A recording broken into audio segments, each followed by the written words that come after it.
Okay, we're ready to go. All right. Well, good morning, everyone. Everybody here in Dallas, and good evening to those of you joining us from Doha. My name is Ray Rafidi, and I'm the Senior Associate Director here in the Tower Center at SMU. Just a little bit about how today's going to go. I'm going to introduce our moderator, who will introduce our speaker. After our speaker presents, we will have a short moderated discussion followed by the Q&A. Please enter your questions in the chat so our moderator can ask them during the Q&A. It is my pleasure to introduce Ambassador Robert Jordan, who is the former ambassador to the United States, or excuse me, the former ambassador from the United States to Saudi Arabia under President George W. Bush.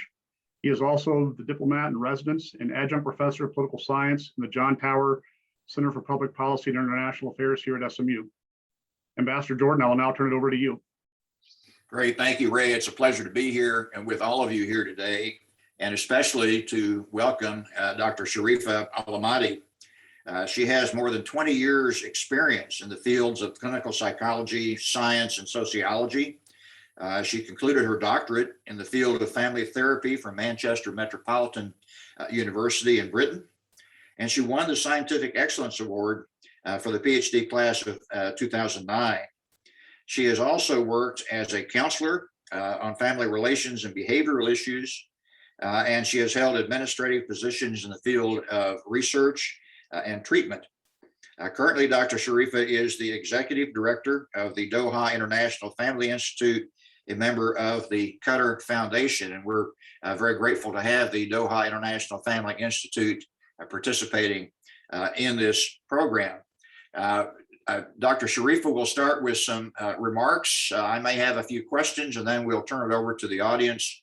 And as Ray has said, please indicate your questions through the chat mechanism, and we'll try to get as many answered in the time we have available. Dr. Sharifa, welcome, and I'll turn it over to you.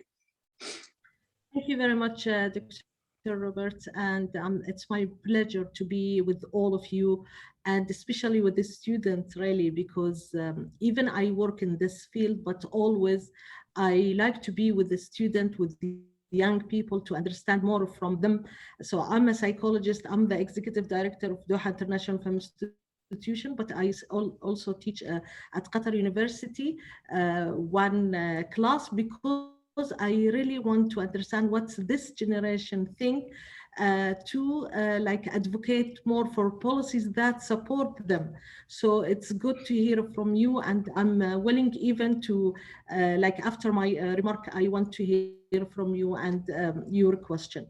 I prefer to start with my personal story, because as a woman in Qatar, it is really a good example as a like woman, not because it's my situation here, but still woman in Qatar and in my generation, and I will not tell you how old I am, because no woman say that. So I born or grew up in a big family, and with 9 girls and 2 boys. So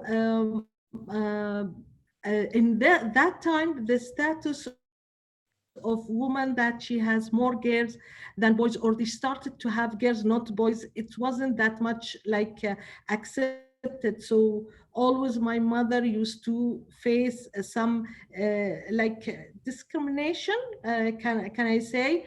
And then when after 7 girls, we had or have my brother. And then I felt even all the tribe was happy that there, at the end there is a male in our family. But I didn't see that with my father. My father always used to encourage us as a woman. He used to tell everyone that as a businessman, they used to even people ask him how much money you earn or what you are doing in your business. He always say, I have millions of my, and every daughter it's 1 million for me. So always encouraging us to achieve our goal, to finish our study, to even at the time that I grew up, it was difficult to see like ministries or even ministers, or even like women working in different field. But always my father used to call me that you will be a doctor and you be a minister one day. I was always thinking that, is this happening in this culture, which is difficult to say, to see something like that, but all his support to us really led us to be like with different personality. And I didn't see this around me in another part of the other families with the other part in the society. He also like used to let us, when we go to visit any country, it's like people around us used to go for shopping or for gathering, but he used to take us to the libraries, and he used to encourage us to work in different fields. Even at that time, was woman was in Qatar just a teacher. So I used to ask him, do you think that we can achieve that? Can I be a psychologist? Can I work with criminology, with the police or something like that? I was planning to do this. And he said, yes, there is the time that will come and you can do it. Because in our culture, we everyone is encouraging education. So if you are well educated, you will deserve to take one of these positions. So always he used to even prepare us for that. I went to study abroad because psychology was difficult to have it in master and PhD in Qatar. So normally in our religion and culture, you have to go with the male guardian. And the policy in our like culture, our government, they give you sponsor, and they give male guardian also sponsor with you. So it's easy for us. But was difficult to have someone with me, because all my brothers was they used to study, and also my father with his work, he cannot come with me. So I went to study abroad without anybody. So here I remember that my father he faced too much problems with his tribe. Like they used to tell him, why you allowed your daughter to go by herself? It's forbidden. It's a stigma. It's something not good. But he came to tell me that I just want you to know something. I don't send you to study abroad because I don't love you. I love you and I care about you. That's why I will stand everything around me just to let you achieve your goals. So this even what he said, he encouraged me to do more. In 1960, like in 96, I went to just talk about it. Even I finished my study like 2003, and in the master, and 2009 PhD. But still in 1996, or also the role of Sheikh Hamad and Her Highness Sheikh Hamoza as a role model to others impacted on the way that even the culture thinks. So when they saw like how Her Highness is like in the media, she's talking about her opinion, and encouraging others to achieve their goals in education, with Qatar education. This made even the culture, because there is a role model from the royal family. This helped us to be accepted more, and to be like it was easy for us even to achieve all these goals. With extended of many enabling policies in the country, I achieved my goals, but other mates did not achieve the same, as they did not get the needed support from their families. Still, we need more policies, sure, but we will talk about it in the challenges that I will present it today. I worked in the field of addiction, also was taboo. But I even one of the famous therapist in Qatar.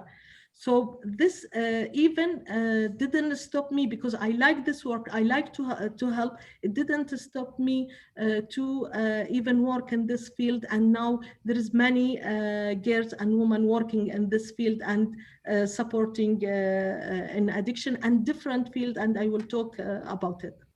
This is shows my picture, and one of the achievement here, the Asian game we took advocate as a Qatar, and I'm just taking this for my client in Nofer, which is the addiction treatment, and always we have to talk about sport because we will next year we will the World Cup will be in Qatar, inshallah, 2022, and we want you all to be there.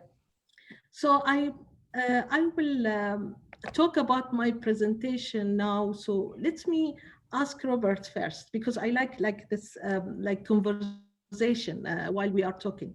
I know you are the moderator, but help me in that. Before I go ahead in my presentation, what do you think how investing in family policies and programs contribute to women empowerment? Let's hear from you, then I will start. A surprise, yeah.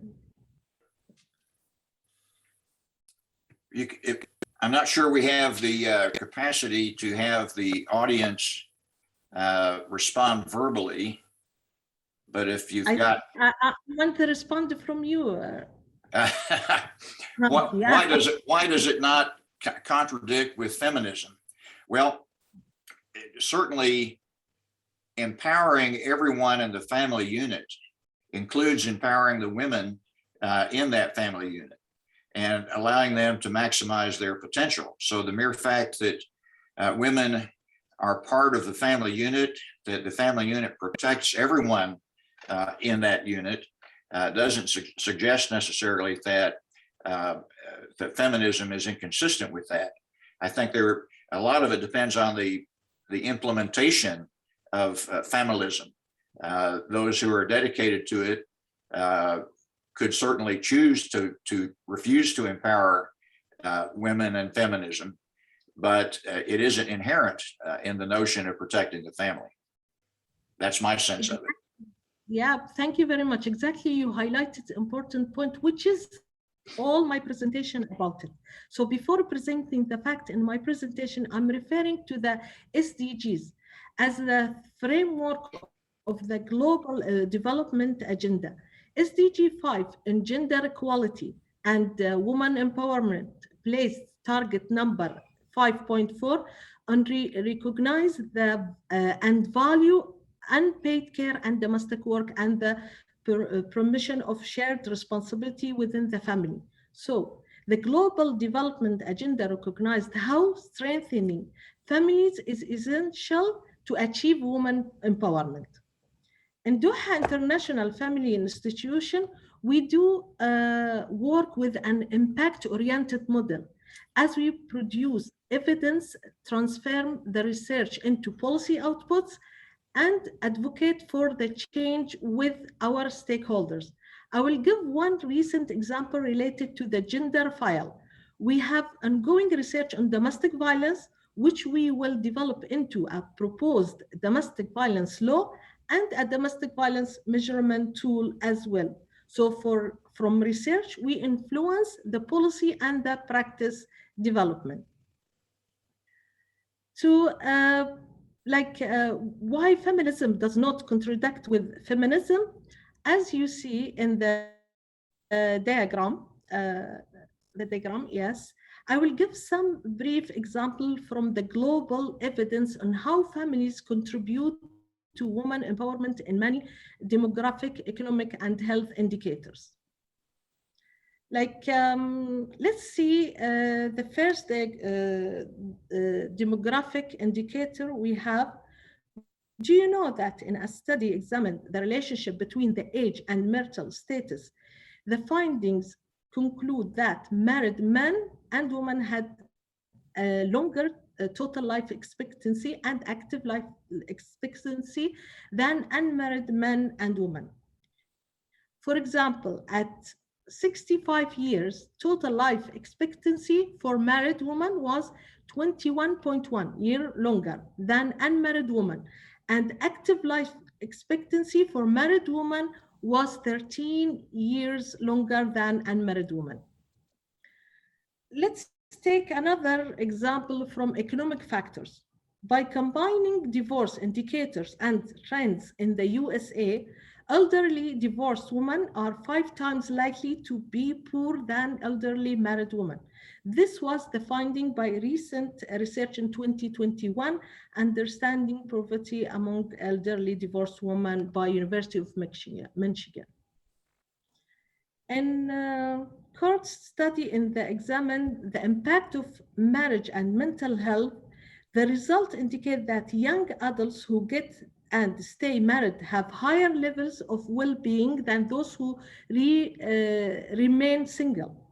Women who become married report fewer depression and mental health issues. Here we have very interesting findings regarding work-family balance policies, which is we and DFE focusing and and putting a priority in research and policy and advocacy agenda.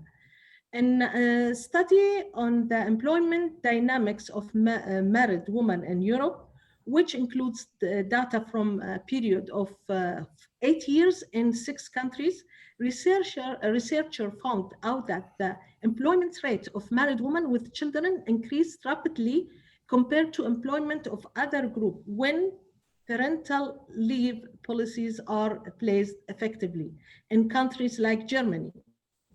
The message here is that when you invest in work-family balance policies, you increase the female labor force's participation as byproduct. In another survey on 32,000 working adults from 30 countries in Europe, women in the Nordic welfare status have the highest, like 86.9%, frequency of good work-life balance, while the highest percentage of poor work-life balance was reported among the Southern welfare status with negative impact on health of men and women. I gave an example of the global evidence, and let me move to talk or take a helicopter view of the picture in Qatar. The family and woman protection are embedded in our core value system and reflected in all policies and laws. Article 21 of the Constitution referred to the family is the basis of society. The law shall regulate as necessary to protect the family, support its structure, strengthen its ties, and protect mothers, children, and the elderly. Besides the family aspect, the enhancement of women's rights at the state level is progressing very rapidly. The representation of women in the policy-making process is getting increased. For instance, women judges in Qatar represented 13% of the total number of Qatari judges, while leading and mid-level human capital in the Supreme Judicial Council are 30% women. Recently, the number of female diplomats has doubled. Recently, the cabinet introduced part-time working system to resume after COVID-19 in the public sector to empower women to reconcile their work and family commitments. It is a fact that Qatar has highest female labor force participation rate in the Arab countries, which is 57% as per the World Bank data. I'd like to highlight here that it is not only a matter of number. Indeed, the success the women achieve in different fields is the real story. Qatar Ministry of Health the Qatar Minister of Health is a woman, and she led the national plan and stakeholders' efforts to make Qatar ranked number 15 among the countries that have handled the COVID-19 pandemic the best, topped by Finland. Qatar is the only Arab countries in the top 15. We have also many success stories in other fields. Let me highlight Qatari women in sports. The CEO of Qatar Foundation, Her Excellency Sheikha Hind bint Hamad Al Thani, completed her first Olympic distance at the Hamburg Weather 2021 World Championship Series, which is world's triathlon biggest race. I cannot say the name of the champion. If we will talk about Qatar Foundation, already worked the file of gender pay gap with the top female leadership vision of Her Highness Sheikha Moza bint Nasser, a QF chairperson, and we just mentioned Her Excellency Sheikha Hind bint Hamad Al Thani, CEO.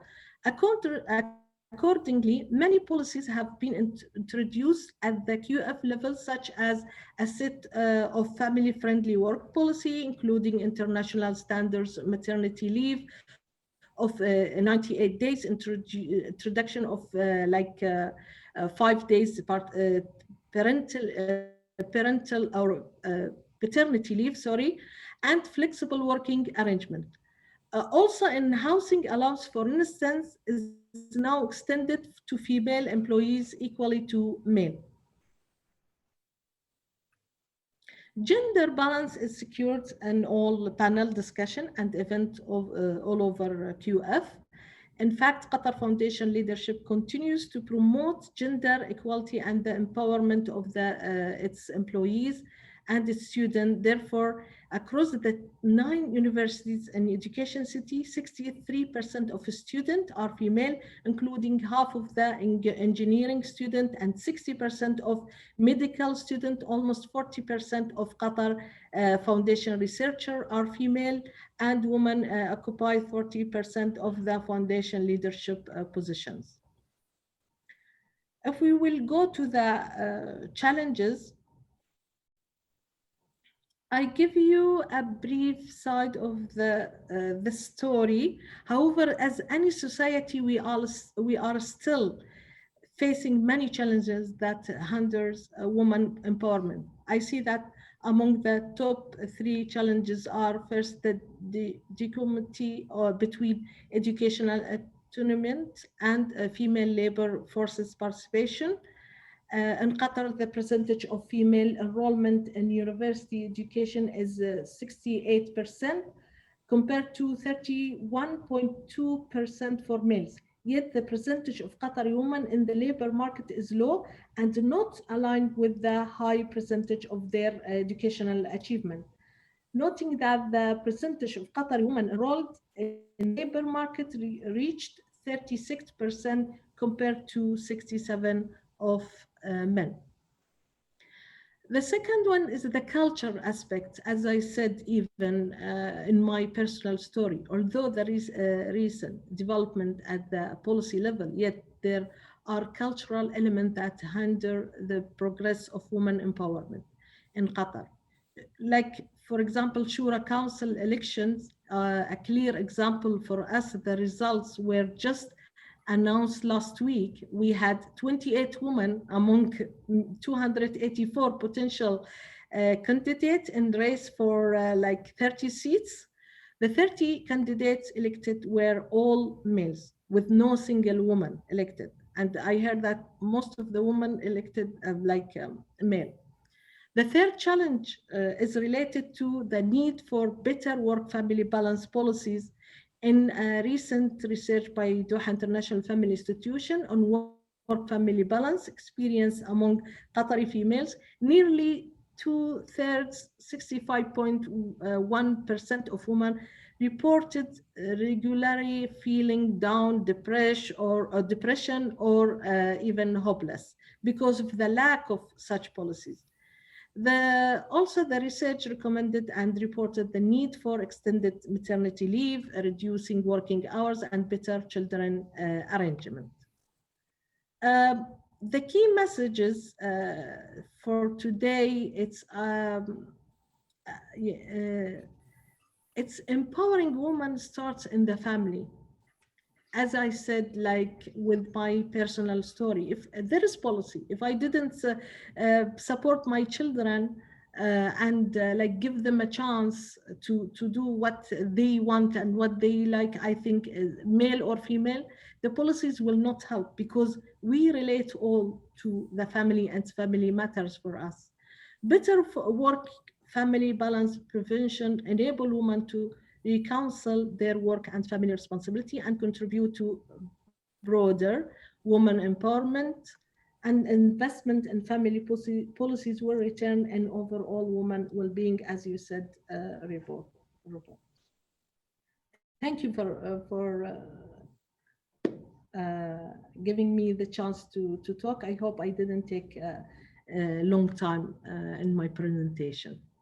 Well, this was an absolutely wonderful talk, and I think there were going to be a lot of interest in discussing some of what you have to say. Let me ask a few questions, and then invite our audience to also raise questions through the chat feature. In many parts of the world, including the Middle East, it appears that young people are marrying later in life. And so some have already started careers by the time they get married. Some women, in fact, choose not to get married for a period of time. How does that affect the family institution and the ability to make the family the center of life?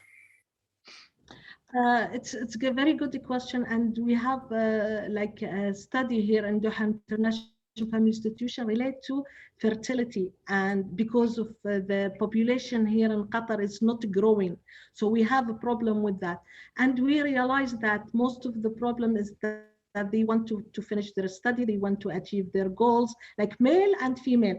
So then they even with something very important to look at it, is that when the woman she finishes her study and she take a job, she's taking a good salary and living her life nowadays, she don't want to take responsibility, so she decide even to not get married, or even to for late marriage. So really we have this challenge, and we are now thinking after we finish like our study to do different policies relate to like encourage like more male and female to get married after at least finishing their study and work like to can live their life. Also in the country there is many like because in our culture like the marriage cost them too much, so the country they try to help, the government helping by doing like different places for free for doing the parties, helping even some expenses to give them as a money when they get married. There is a house and loan for, or like a earth and loan for any male who will get married. And also with the different policies, we are advocating for it. We asking for the same for the divorced woman, so she can have also her land and loan from the government. It is the fact that people are moving more to the cities. There's an urbanization process going on here. Does that also present a challenge for perpetuating the family unit? You're no longer part of an extended family if you move from the countryside into a big city. Does that have an effect on the family? Yeah, sure. But still, I think like with the Qatari families, still when I said that the government even giving the land and the loan for male part of the family to build their house. Like for me, my husband has his land, or my son has the same. So they give us in the same place already because they want to keep family together. So this also again a policy that support our extended family. But because like the population now growing, and let's say in the city more non-Qatari will will be staying in the cities, but the Qataris are still around. They prefer to stay around the city because they want to be together with the lands that's already taking it from the government. So I think yeah, the nuclear family started. There is we are facing some challenges in that, but still I cannot say that this is happening in with all the Qataris. No, still we have extended families because of what's happening in the government and the land that they give it to us. Okay.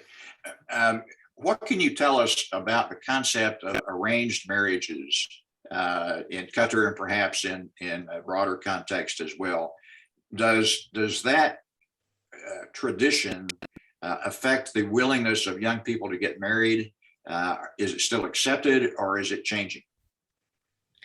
It is still, there is let me explain what is arranged marriage, because when I did my study, even in UK, it's arranged marriage is like forced marriage. It's different. First of all, we don't have like forced marriage because we have it is law that the girl has to accept and the boy to accept to get married. But some families, they force their children, and what protect them from that, to say that when the legal who do the contract has to ask them both, and he has to be sure that both of them the same name, that they said yes, we want this marriage. But you know, with the culture and with the norms and how they might force some of these girls.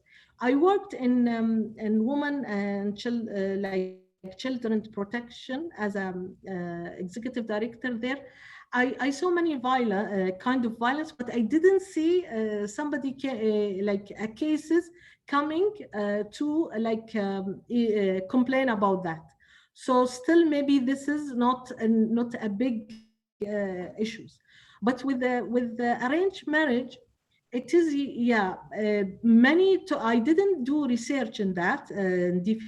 It's a good idea. Let's even, because we are not hearing now something about that. But with my student as a young, and with the social media, I try to understand what is this generation thing. I think they have a problem with that. They have to still, some of them, they have to marry from the same tribe.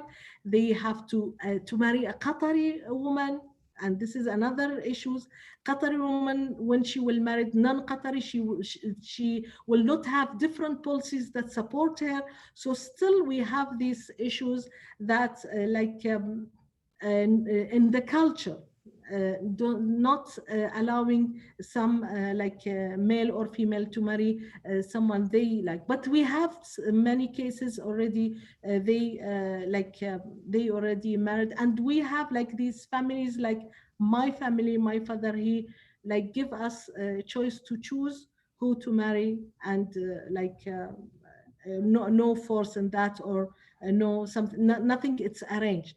But most of the families, still they take from the same tribes, the same status. Still we have this issue. Just to stay on the issue of tribes for a minute, can you give us a better understanding of the role of the tribes in social organization? Yeah, it is a social organization. I cannot say they have control or impact. It is more to their members, and guess what?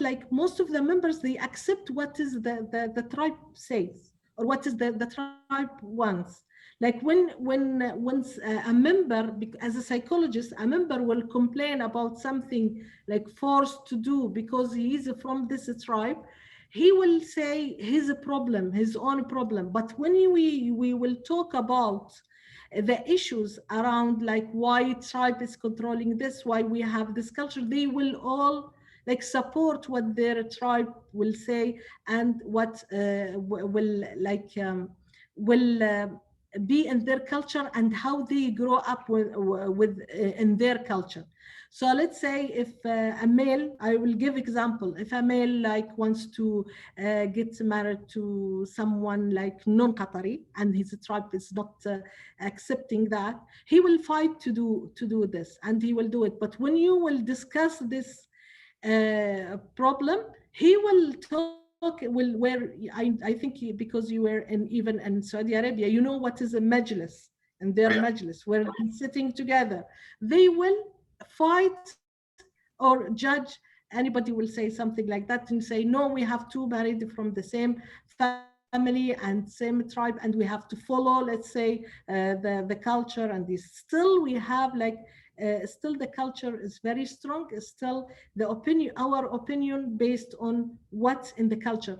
And this is the like very important. It's not religion, it's culture Yes. And in some.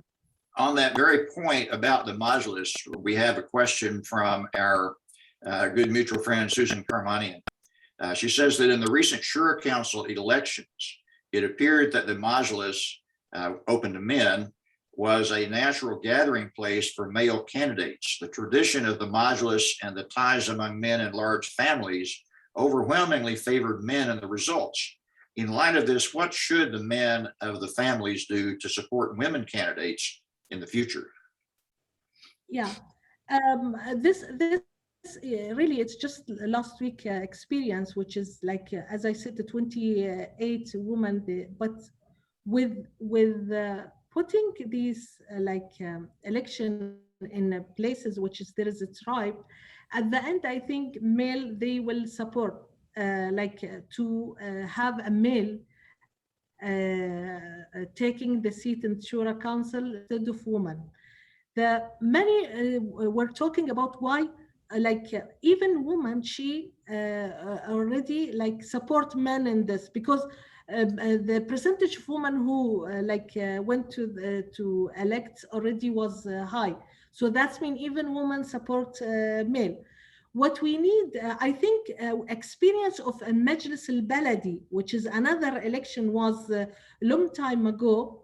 The first election was there is no a woman they didn't choose a woman, which is already she was in the election. But the next one and third one and fourth one, it became like a normal, and they elected her.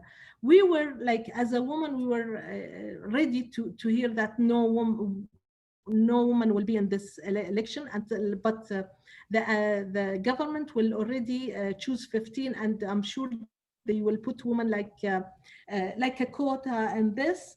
But yeah, I think next election or like after 4 years, it will be different. I'm sure when they will see already from government what women are achieving and Shura Council, woman will shows the others how she can be in this council, and they will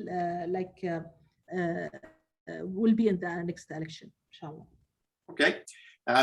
We have a question from Professor Hiroki Takeuchi. What are the challenges for women to build their careers in the society where their bosses are men and they're not used to having female colleagues? What is the key to overcoming those challenges? I think the challenge is to, as a working, like, as you said, 20 years ago, and I faced that. I have like many managers were male and female. I didn't face any problems in that. What we are facing, the policies that not we don't have it to support us to can work and to focus on family. I don't have research in that. It's my own opinion, but I heard from some women who is complaining, but they will not choose them because they will have paternity leave or something like that. And I heard it not just from our country. I think it's globally, they discriminate women in the work because she has all these like leave, she will take it, and this is maybe not helping the country. So they will prefer to employ male instead of employing female. But when female is there, because we are like the population is very small, so Qatari woman is educated and she achieved to study different major. So she's in workforce. She's able to take like these boxes, and then like I cannot say it's forcing others, but her career or her study, it's giving her a chance to take this position. And we have like numbers of like female who's as executive directors, as ministers, and in Shura Council we used to have 4 last Shura Council. We have judges, we have like even in position, I don't know, I don't have like percentage of women who taking high position in our country. Great. We have a question from Tashiana Andrasov, who, by the way, comments that many, many years ago, her father was just as supportive of her as your father was of you. And it's a wonderful memory for her to have. But she asks, what do other Arab Muslim countries think of female empowerment in Qatar? It's really because I'm from research background, so I don't have figure in that, but I think we are a good role model for them, because let's say just refugees from Afghanistan, I was as a voluntary working with them, and I saw women are very proud of what we are achieving and to what we are doing. So this is just recently I heard from them. And also like in United Nations, and where we go and present like our work or our finding. Yeah, I think they looking at to Qatar as a role model. And maybe like it's small things started, but it started before. Like let's say like woman in Qatar, she started to drive long time ago. She started to take a position long time ago. I think even before I born, the woman used to travel and study abroad in our culture. So there is no like it's not it is one of the countries in the region. It's like they started to do this before others. I think the first minister in Ministry of Education, she was in Qatar, and then the GC countries start to have other minister. Right. In the We have a question from Ali Stokes. How do you think paternity leave policies would impact what we're talking about here today? Are there cultural elements that would fight against men taking equal leave to care for children? You know, I did the counseling from a culture perspective. Already, if we we will come with policies that allowing women, like I asked for 5 days paternity leave, and next day I saw a caricature about me in the newspaper. So still the culture don't accept, even there is benefit for that. So male will not accept it. So they fighting for their female in their family to take this leave and to take paid leave and all these things. With 5 days, like in petroleum and Qatar Foundation, they are happy with that because they used to take it and happy with that. But still, in the other culture, even it's not acceptable for male, not just female. But I think what's happening in Qatar Foundation as a role model, what we are advocating for it, this will help to change that, and it will come time that we will have paid paternity leave for all the male in Qatar. During my time in Saudi Arabia, women were not allowed to drive. And only recently have they been given that opportunity. So during the period when women couldn't drive, it was the husband who had to take the kids to school, pick them up, take them home in the middle of the afternoon, and then go back to work. And so they lost a tremendous amount of productivity from the men who were doing this childcare work. I'm wondering now that women in Saudi Arabia can drive, whether that has now been dumped on the women, and the man is now no longer taking the kids to school or bringing them home. Do you have any visibility on that? Yeah, exactly. And this is one of the things that we always like face it, that the male take through all the responsibility on female, especially when she will drive, so she will go for everything, shopping and taking children to play. So with their father, they I think you face that they doing everything with their children, and some male don't accept that. But I think with the new generation, no, we are with the findings that we have and the violence that some children facing during going to the school with the driver or something. We encouraging families to take their children, the mother can take them morning and the father can bring them back afternoon. And we can see this new generation are even more educated, because it's really important to say that in our country or government, they focused in education, too much in educating people, and education made them to think what is good in culture they are doing, and what is not good they are refusing to do it. So now you can see even the mother and father together with the parenting education. We have many program in parenting education. You can see how when we explain how the support, that emotional support that the father has to give it to their children, and what's impact if they didn't receive this support. They are trying now to be with their children, to take care of them. And don't forget that and again, still the majlis is very important. Still they taking the boy, but what we asking is father to take care of their daughters, and mother to take care of her son. So it's like the emotional support that has to take it from both of them.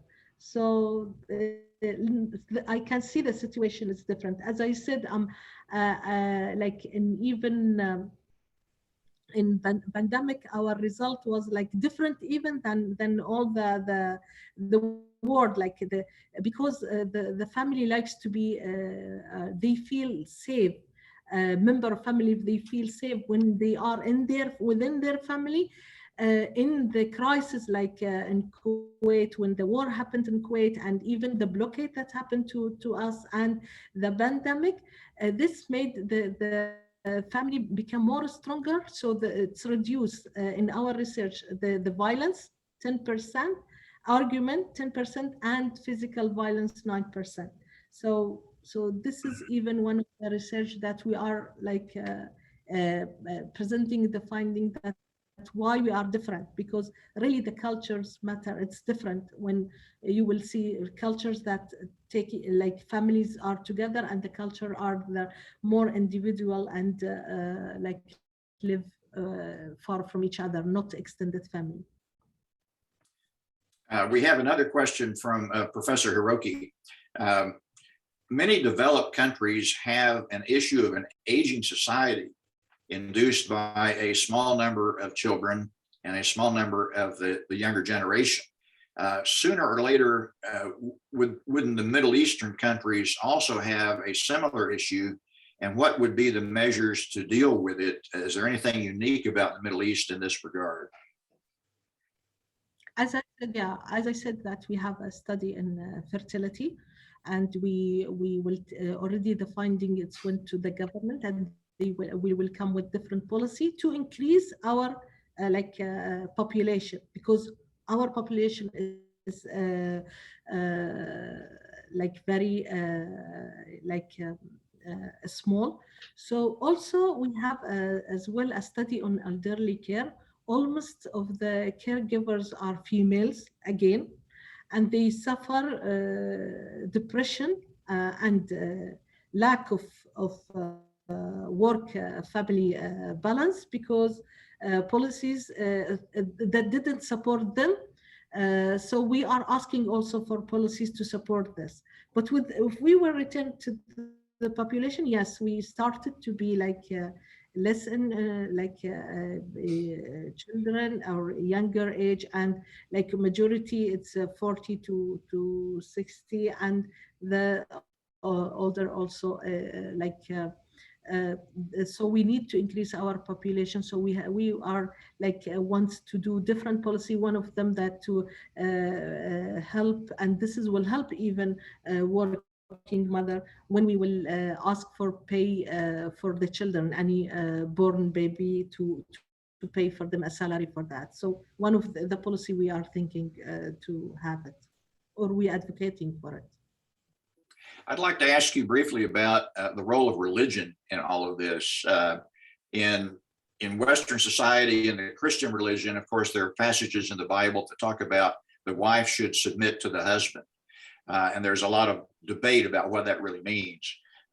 Is there something similar in the Quran or in the Hadiths that suggest the role for women and husbands, and who's the boss? Mm-hmm. Yeah, religion is central in our countries. Islam is enabling women to take a role in her public and private spheres. So in marriage contracts, even like allowed women in like we're doing different education, even like marriage education for our like young people who preparing for marriage. We even educate them from religion point of view that in the contract you can put like the woman can put like she has to finish her study, she can work, she can put in this contract everything she needed. So he has to follow that, and it is like a law. Or if he didn't that, they will divorce.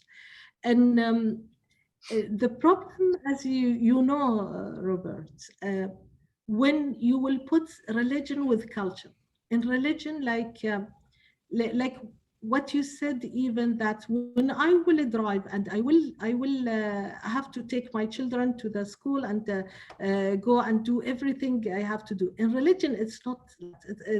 In religion, the male has to take care of all these things, and woman has to just take care of children at home maybe, and help him in that. Let's say I don't know how to say mawadda wa rahma, how to protect your wife, how to protect even your family. It's forbidden, like let's say mawadda wa rahma, mercy and love.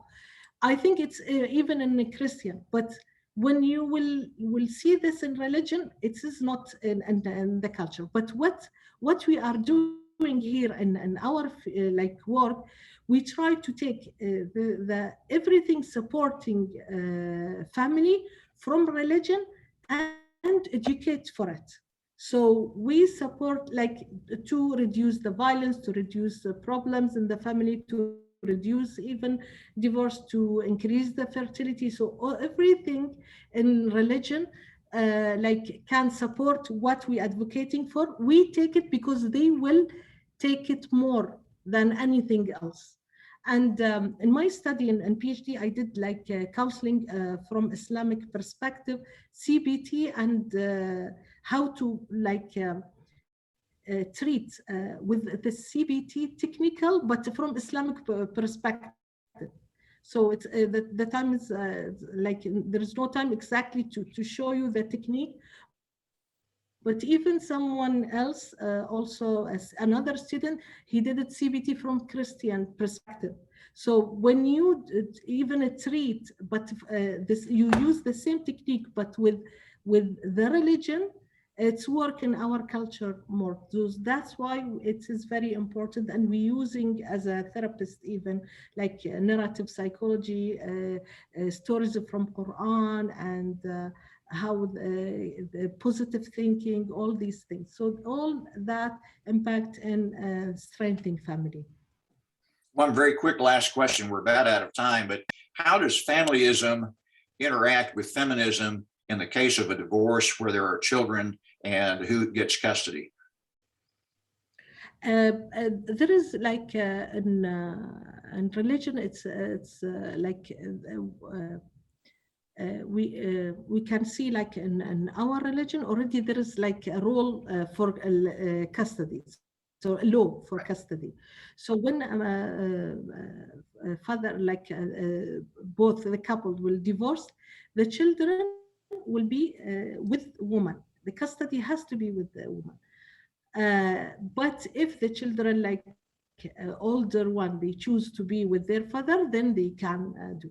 But when the mother will get married, the custody will goes to the male, because then in religion that they will stay with someone like not like a member, or we call it like a part of this family. Somebody is it's outside, which is that's what we follow. So that's what even the law and the courts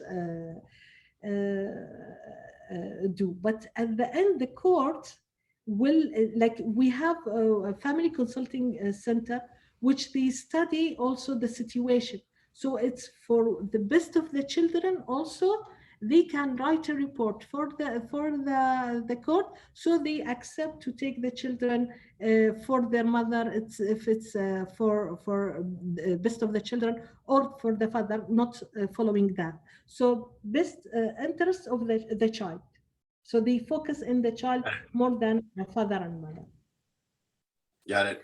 Well, I'm afraid time is up, Dr. Sharif. I have thoroughly enjoyed this. We could go on probably for another hour and have a great continued conversation, but thank you so much for taking time late in your day to talk with us. I know the audience has enjoyed it, and thanks much to the audience as well, and to your institute for making this possible. I'll turn it back over to Ray. Thank you very much, Ambassador Jordan and Dr. Alamati. And thank you everyone for joining us today, and especially those of you who joined us from overseas. We know it's a little bit later over there, so thank you so much for being a part of this. And I will echo what Ambassador Jordan said, and this was a very fascinating discussion that I think certainly could have gone on for quite some time. So again, thank you very much for joining us today, and we look forward to working with you in the future. For those of you who have not attended the Tower Center event before, we hope you'll sign up on our website, and that we will see you at future events down the road. And with that, I will wish everybody a good afternoon here in Dallas and a good evening in Doha. Thank you. Okay, thank you. Thank you. See you. Bye-bye. Bye.